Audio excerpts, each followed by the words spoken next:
bem-vindos. Tem fazer uma rápida apresentação.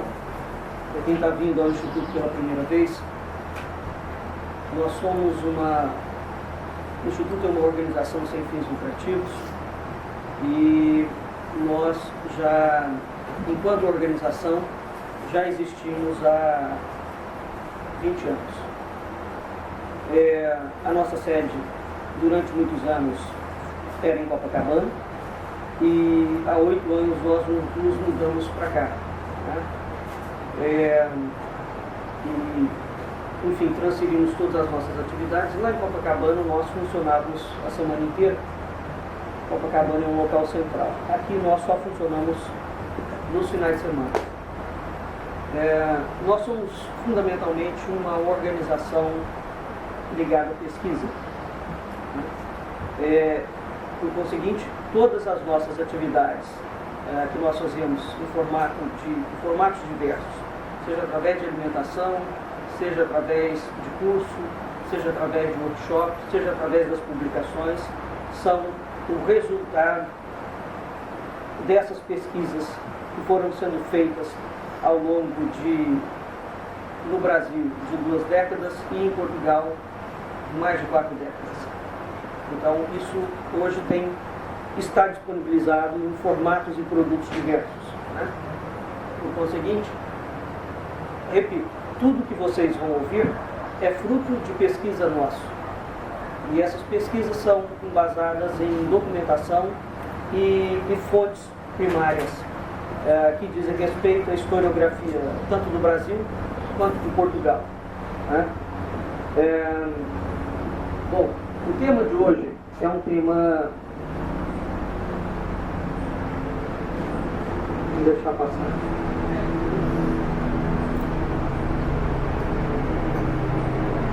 No final de semana tem esse problema, porque os rios estão indo para Angra, né? E aqui é rota de helicóptero. Nós estamos preparando esse workshop que vocês vão... Esse mês, em razão dos 450 anos do Rio de Janeiro, nós fizemos 2 edições. Uma foi um hangout sobre as montanhas misteriosas do Rio de Janeiro, que já aconteceu dia 10, e esse workshop que encerra, então, essa data de março relativa aos 450 anos do Rio de Janeiro. Nós estamos preparando também uma documentação, um livro bastante robusto, que nós vamos lançar provavelmente até o final do ano, exatamente sobre o tema que envolve o complexo montanhoso do Gigante. Então, nós vamos ter o Gigante analisado sob uma perspectiva geológica, ele analisado sob uma perspectiva iconográfica, quais foram os pintores, quais foram as obras de artes produzidas, enfocando somente o Gigante. Não me interessa outro cenário, pelo menos para essa obra específica, da geografia do Rio de Janeiro. Nós vamos ter a parte geomântica do Rio de Janeiro e nós vamos ter a parte de literatura tradicional sobre o Rio de Janeiro, mitos, lendas, fábulas, etc. Tal, todas elas, repito, enfocando a história do Rio de Janeiro. Bem, então vamos dar início ao nosso evento especificamente. O Rio de Janeiro, hoje esse workshop ele vai falar sobre o Rio de Janeiro dentro de uma perspectiva específica, que é a perspectiva da geomancia do Rio de Janeiro. A geomancia é um tema praticamente desconhecido dentro do Ocidente. Ou nós pensamos que esse tema ligado à geomancia é um tema que se reporta especificamente à tradição chinesa, ou à tradição indiana. Quando nós falamos em Feng Shui, todo mundo conhece. Né? Quando nós falamos em Vastu Shastra, que é a tradição indiana, também é mais conhecida. Quando nós falamos que o Ocidente possui uma tradição geomântica, ninguém sabe. Né? E qual é a razão disso? A razão primordial disso deve-se efetivamente a um processo religioso. A Igreja Romana, a partir do momento que a Igreja Romana assume, digamos, torna-se oficial dentro de um contexto ocidental, todas essas relações que o homem estabelecia com a natureza tornam-se proibidas. E a partir disso, os estudos que existem em cima disso tornam-se também proibidos. Muito embora nós vamos ter a tradição geomântica até o Renascimento. E no caso específico da coroa portuguesa e de outras tradições, nós temos a chamada literatura dos gromáticos latinos, que também é pouquíssimo conhecida no Ocidente. Mas isso tudo é para dizer o seguinte: além do Feng Shui, ou seja, não é só o Oriente que tem uma tradição geomântica, muito pelo contrário, nós temos uma tradição ocidental tão ou mais robusta que a tradição oriental. O que ocorre é que tanto a academia, naturalmente, a academia, o que a gente convenciona chamar de academia atualmente, quanto a filosofia, quanto as pesquisas historiográficas que poderiam ser produzidas em cima disso, em razão de contextos políticos e religiosos, não se aborda esses assuntos. Uma dessas falhas específicas está designadamente, por exemplo, no caso de que o Sérgio Buarque de Holanda, que foi um historiador muito insensado no Brasil, o Sérgio Buarque de Holanda inventou uma tese de que os portugueses não sabiam construir cidades. E sem o menor fundamento. Sem o menor fundamento. Houve um estudante, e o Sérgio foi, inclusive, um dos examinadores da banca de defesa de tese de doutorado desse estudante, em que o estudante vira para ele e fala: professor, de onde o senhor tirou que os portugueses não sabiam construir cidades? Ele falou: de lugar nenhum. Da minha cabeça, eu achei. Ele falou: pois é, o que o senhor acha está totalmente equivocado. Isso foi na década de 60. Mesmo assim, de lá para cá, nós podemos literalmente contar nos dedos. Agora, recentemente, está começando a haver uma revisão da historiografia brasileira, porque o Brasil inventou muitas coisas sobre Portugal. E quando eu digo inventou, é no sentido expresso do termo. Inventou-se muitas inverdades acerca da presença de Portugal no Brasil e do que foi essa presença. E uma dessas inverdades é que, efetivamente, os portugueses entraram e transformaram todo o processo de colonização, entre aspas, foi um processo atabalhoado e sem planejamento. Isso absolutamente não corresponde à verdade. Absolutamente. Bom, primeiro ponto que eu gostaria de mostrar para vocês. Isso aqui é um mapa, é um livro de 1966, foi lançado nos Estados Unidos, do Dr. Charles Hapgood. Ele não tem tradução para o português, a gente só encontra essa edição em inglês, Maps of the Ancient Sea Kings. Qual é o problema? Esse livro fala sobre um dos maiores enigmas da cartografia de todos os tempos. Chama-se o Mapa de Piri Reis. O que o Dr. Charles Hapgood mostra, inclusive com análise e chancela da NASA? O mapa de Piri Reis é um mapa estranhíssimo. Ele foi achado no início do século XX, acho que em 1929, se não me falha a memória, no Palácio Real de Constantinopla. E esse achado deu panos para manga, porque o mapa era atribuído, ao menos a cópia do mapa, é atribuído a um almirante turco, um famoso Piri Reis, conhecido como Piri Reis. A questão do mapa de Piri Reis, o mapa de Piri Reis é de 1513. E esse mapa, o almirante Piri Reis foi um dos almirantes que trabalhou a serviço da coroa portuguesa. Uma das questões relacionadas a isso é que o próprio almirante fala textualmente que este mapa que ele apresenta havia sido compilado de mapas muito mais antigos. Mapas que remontavam a mais de 20 mil anos atrás. Veja-se, aqui já começa um problema. Então o próprio almirante afirma uma coisa que dentro da geologia moderna, por exemplo, não se admite. Que havia civilizações, né, há mais de 20 mil anos atrás. Muito bem. O fato é, o mapa de Piri Reis, no livro do Dr. Charles Hapgood está tudo isso explicitado. Existe uma coincidência curiosa no mapa. Entre outras coisas, quando o mundo é dividido, quando Portugal e Espanha fazem o Tratado de Tordesilhas, aqui o Brasil, né? O primeiro tratado, aliás, o segundo tratado, onde já há um deslocamento a 370 léguas a oeste das ilhas de Cabo Verde. Curiosamente, o mapa de Piri Reis, na parte que diz respeito à América do Sul, ele tem uma coincidência muito estranha, porque entre o corte do Tratado de Tordesilhas e o mapa é praticamente idêntico. E é exatamente esta parte aqui que vai pertencer a Portugal, né? E essa parte pertence à Espanha, por tratado. O mapa traz algumas situações muito curiosas. Uma dessas situações é o seguinte. O Amazonas aparece correndo, o Amazonas hoje sai do Peru em direção ao Atlântico, né? Na época do mapa de Piri Reis, não. O Amazonas corre em sentido inverso. Ele corre do Atlântico em direção ao Peru.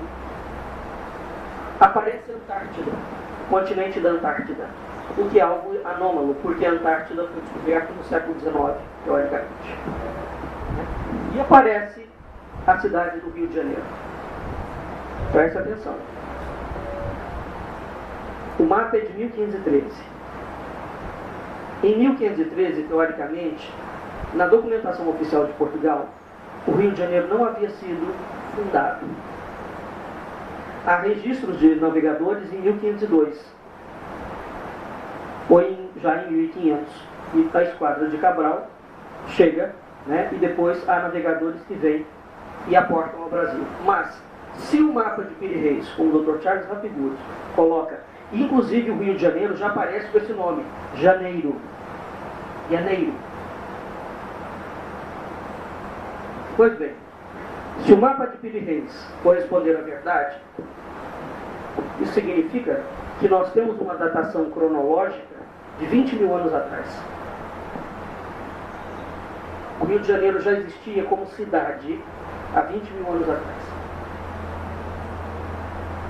Esse, por exemplo, é um dos embrólios da cartografia. Né? Agora vamos entrar na palestra propriamente dita. Para vocês verem que as coisas talvez sejam mais complexas do que aparentemente a historiografia nos tem colocado. Então esse livro está disponível. Eu depois escrevo o nome dele ali. Ele faz várias... Assim, uma outra coisa importante do mapa. O mapa apresenta uma distorção de imagem.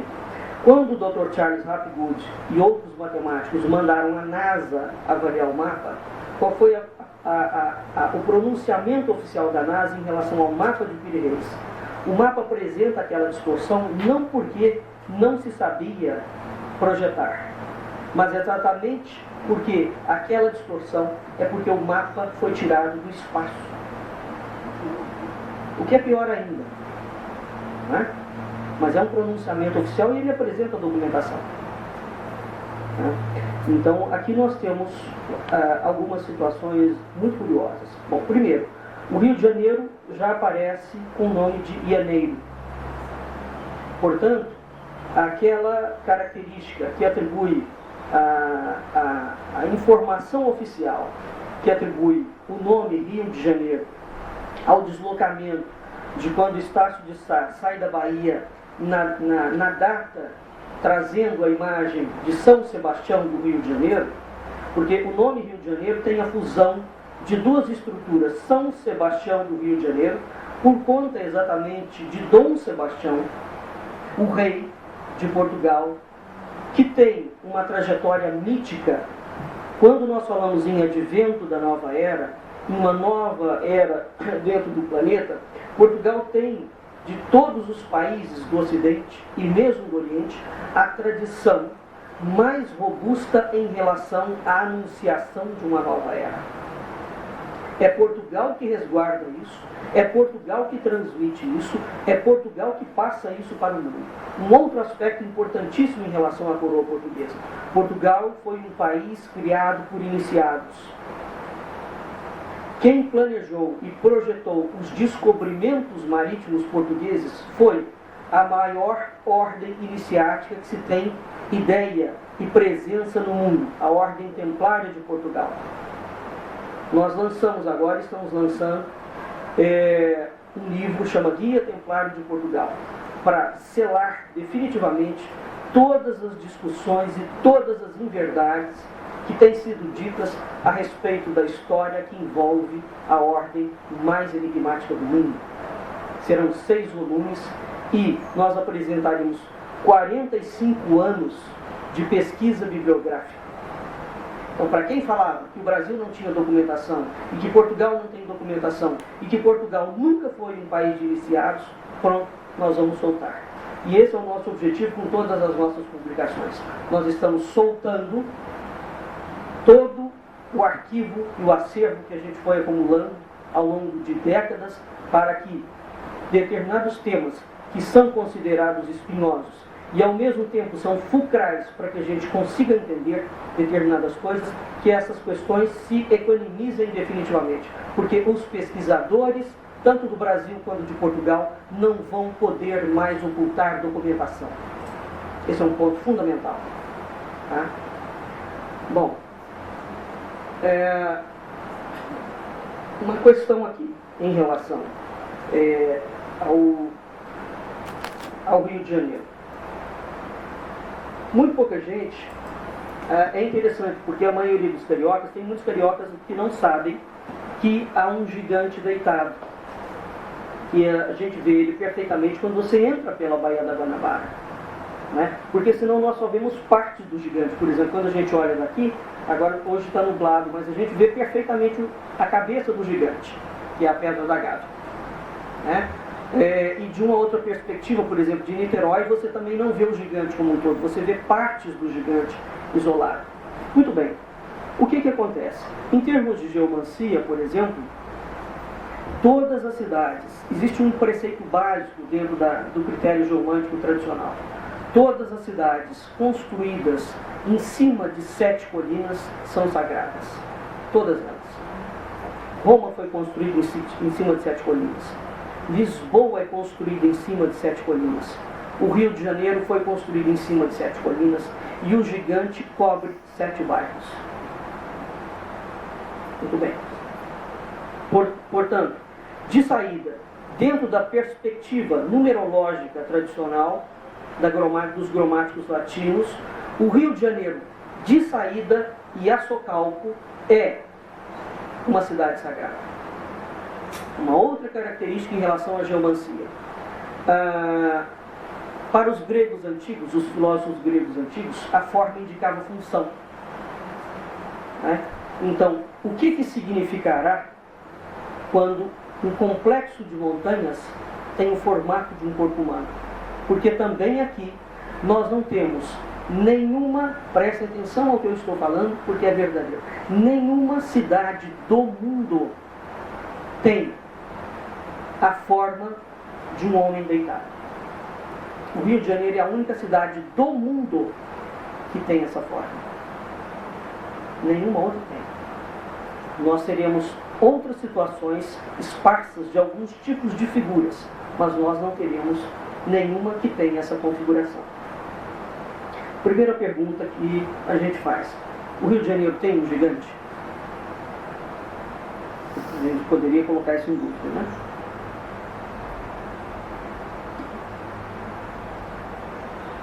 Isso aqui é um poema, tirei uma parte do poema de Gonçalves Dias, O Gigante de Pedra. Está no livro dele, Últimos Cantos, de 1851. Gigante orgulhoso de ferro, porque a gente pensa que o gigante que dorme, está deitado em berço esplêndido à luz do céu profundo, está só contido no hino nacional brasileiro. Não. O mito do gigante deitado é um mito que acontece pelo Brasil como um todo, né? E ele foi muito decantado. Então esse é um dos poemas, né? Existe uma situação muito curiosa, eu vou ler aqui para vocês entenderem. Gigante orgulhoso, de fero semblante, num leito de pedra, lá jaz a dormir. Em duro granito repousa o gigante, que os raios somente puderam fundir. Mudaram-se os tempos e a face da terra. Cidades alastram o antigo ponto. Mas indo o gigante, que dorme na serra, se abraça ao imenso cruzeiro do sul. Nas duras montanhas os membros gelados, talhados a golpe de ignoto buril. Descansa, ó gigante, que enredas os fados, que os términos guardas do vasto Brasil. Porém, se algum dia fortuna inconstante puder-nos a crença e a pátria acabar, arroja-te às ondas, ó duro gigante, inunda estes montes, desloca este mar. O que é isso? O gigante dorme, mas ele desperta. É uma profecia. Ele há de despertar exatamente no momento em que o Brasil estiver mais necessitado. Curiosamente, a Johnnie Walker lançou aquela propaganda, não é?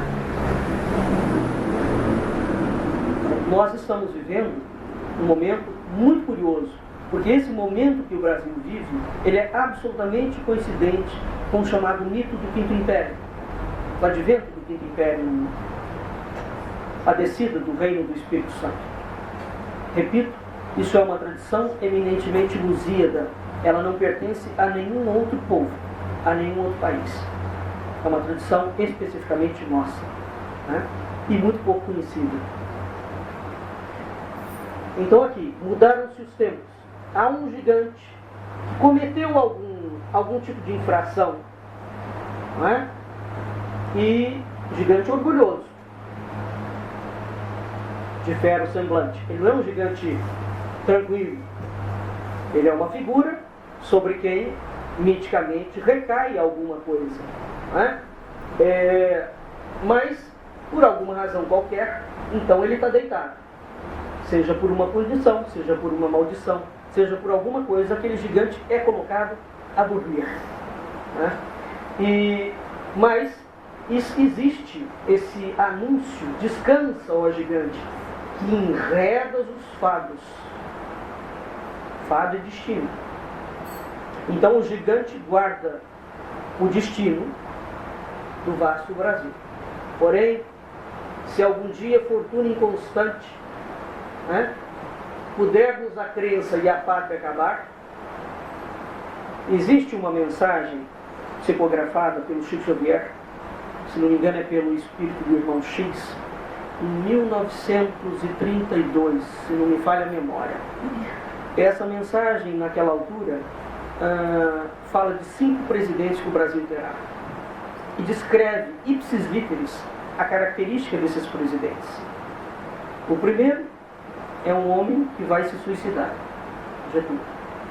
O segundo é um homem que vai mudar a capital do Rio de Janeiro para o Planalto Central, Juscelino. O terceiro é um homem que assume e renuncia, Jango. O quarto, após um período um pouco complicado, assume, mas morre, Tancredo. Para aqui.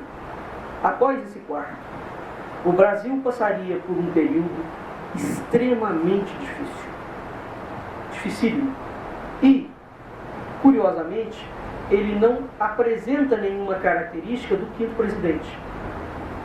A única característica que ele apresenta é que, após esse período extremamente difícil que o Brasil passaria, e descreve uma sequência de catástrofes, né, absolutamente catastróficas mesmo para o Brasil, então teria a vinda do quinto indivíduo, que é chamado de o Homem do Cavalo Branco.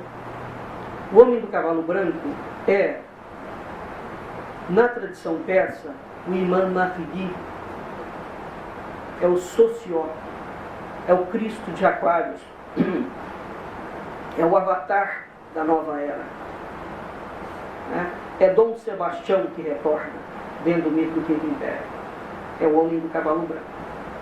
Então, dentro essa de Queiroz na última carta do livro que ele escreve, As Cartas a Fradique Mendes, a última carta epistolar, que essa de Queiroz escreve, essa é da época do Império.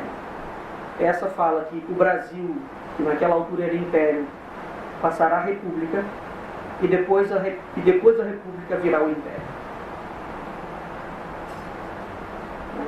Então, isso são algumas pequenas pinceladas. Eu também estou preparando um trabalho em forma de livro, apresentando todas as bibliografias referentes ao campo literário profético que fala, que anuncia uma nova era para o Brasil.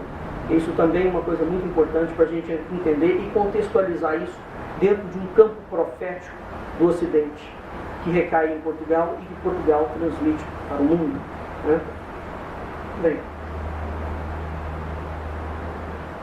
Jacques Arago, que é um francês.